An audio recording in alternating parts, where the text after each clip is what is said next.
Good day everyone!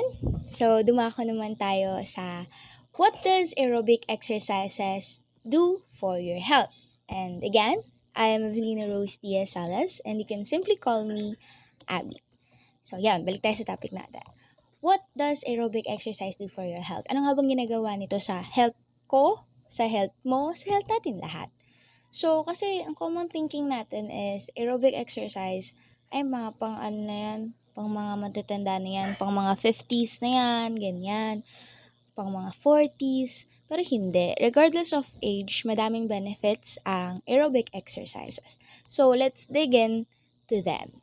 By first having keep excess pounds at bay. Keep excess pounds at bay. So, medyo, ano lang yan, creative saying lang yan na nakakapagpapayat ang aerobic exercises. Ganun lang, kasimple. Siyempre, alam natin kapag nag-exercise ka, kakamuscle ka, ganyan, papayat ka, yung mga tabs mo, yung mga, mawawala yan. So, yan. And second, increase your stamina, fitness, and strength. So, nakakapag-increase yan ng stamina. Magtataka kayo siguro, ang exercise nakakapagod yan, paano mag-i-increase yung stamina ko, paano mag-i-increase yung fitness ko, and strength, ang parang nakukuha ko lang naman sa pag-exercise ay pagod, hingal, ganyan. Pero sa una lang yun. Sa una ka lang mapapagod, pero pag tumagal na, kapag nakasanayan na ng katawan mo, okay na. Parang kapag sumasayaw ka, 'di ba? Kapag sumasayaw ka kasi sa una hihingalin ka niyan. Pero kapag kabisado mo na yung routine or lagi ka na nagsasayaw, daily ka na nagsasayaw, ganyan, inuulit yung choreography. So, then, hindi ka nahihingalin. No? So, yun.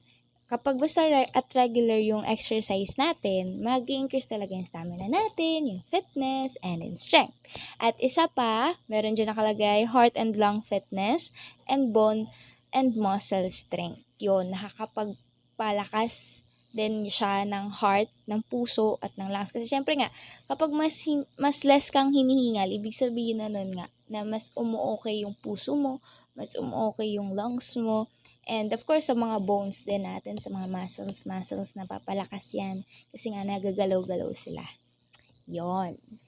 So, let's take it naman sa ating pangatlo.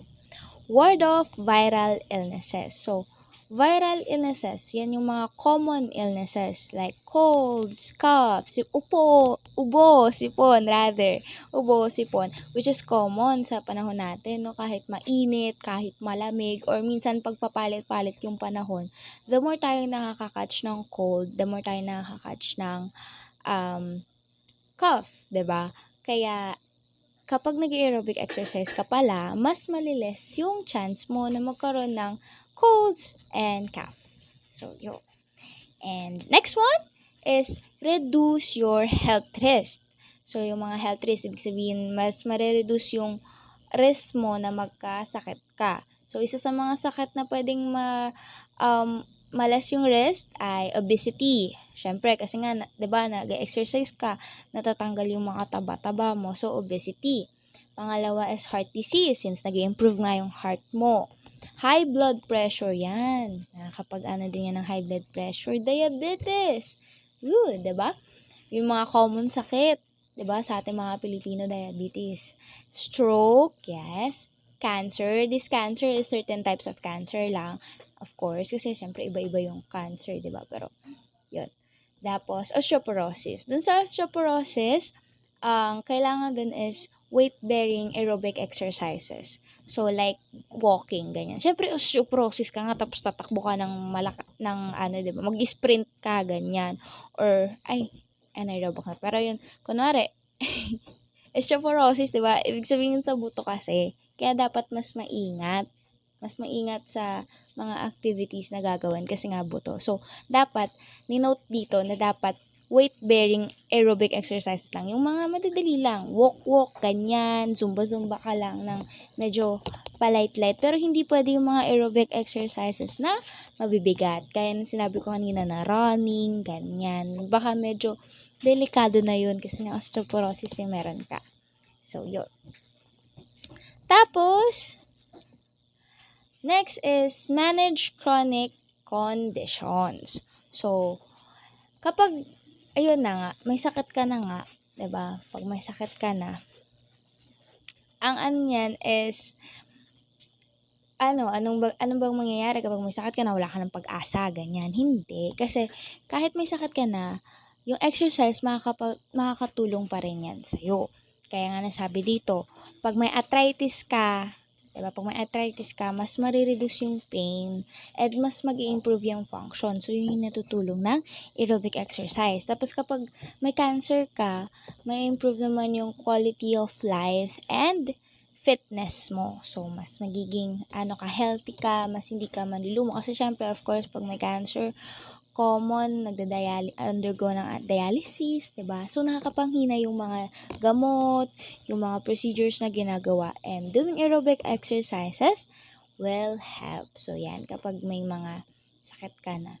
Coronary artery disease. Ito naman ay nakakapag-manage ng condition ng coronary artery disease. So, kapag may coronary artery disease ka, mas, kumbaga, manageable yung sakit mo once na naggagawa ka nga ng aerobic exercises. So, next one. Yun. Strengthen your heart. Yun, gaya nga nasabi natin kanina pa na nakakapagpalakas ng puso ang paggagawa ng aerobic exercise. Hindi ibig sabihin ng malakas ang puso mo na mabilis yung tibok, yung kailangan mabilis yung tibok ng puso mo. Hindi, mali po yun, misconception po yun.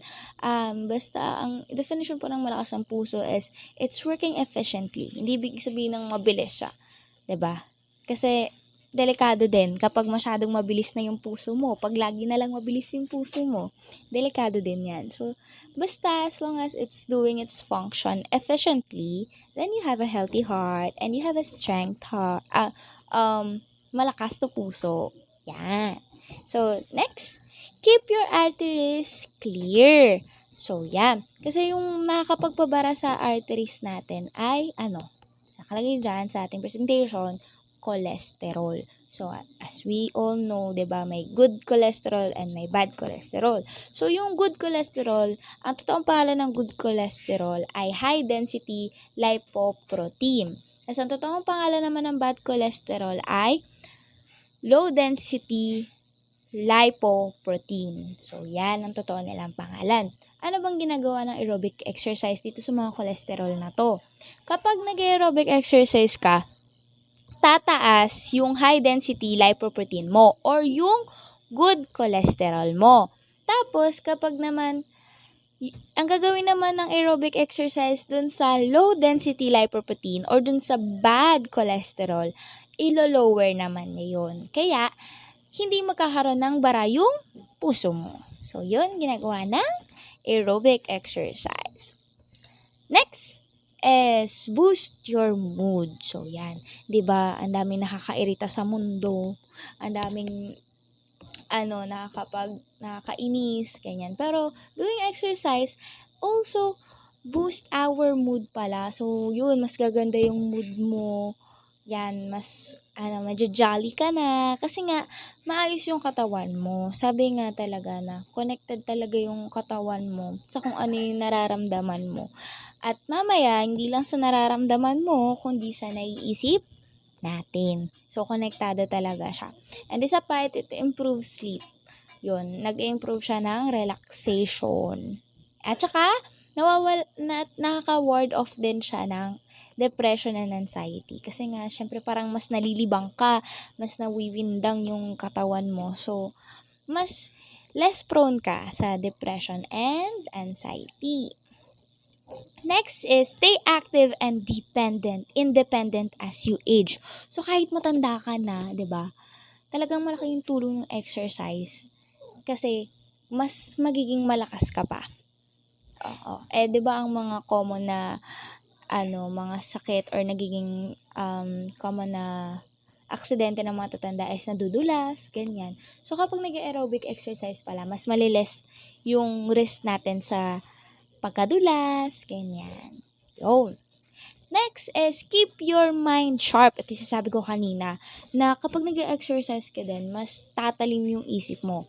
So, sa common thinking natin, pag sinabi matalim yung isip, ibig sabihin memory, of course, tatalas ang memorya mo. Mapabata ka man o matanda, tatalas yung memorya mo. Pero hindi lang siya sa memorya, pero din siya sa reasoning. So, mas makakapag-isip ka ng mga tamang ibato sa mga debate or kapag may kaaway ka, 'di ba?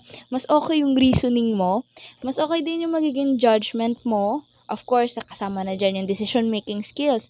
Lahat naman tayo kailangan natin ng decision making skills, 'di ba? So, yan, pakita sa thinking skills. At isa pa, yung ibig sabihin din ng keep your mind sharp. Yung dementia, less prone ka nga sa dementia. 'Di ba yun yung mga nakakalimot? Mas less prone ka doon. At kung meron ka naman ng dementia na, makakatulong pa rin yung aerobic exercise kasi mas maliles yung epekto ng dementia sa'yo. Yun. And last is live longer. Siyempre, according to studies po ito, fact proven po ito na kapag talagang nag-aerobic exercise, mas humahaba yung buhay. Kasi nga, mas nakapag-healthy siya, nakakapagpalakas siya ng katawan natin. Madami siyang benefits eh. Katulad nga ng mga nasabi natin kanina, diba? Sa puso, sa lungs, sa mga sakit, kahit sa common colds, diba? Nakakapag-prevent siya, nakakapag-benefit siya sa atin. Kaya, ganun na importansya ng aerobic exercises. So, we hope that from our discussion, you would like and you would invest time for aerobic exercises. So, tayo mag-aerobic exercise na tayo guys. Mag-zumba-zumba na tayo. And sayaw-sayaw, walking, kahit simpleng walking man lang. Simpleng running, jogging man lang. No? Kasi malaki ang may tutulong nun sa atin. Yun lamang po ang aming reporting. Again, I am Avelina Rose Diaz Salas together with our group presenting to you our presentation. Again, we are the Group 4. Thank you very much po.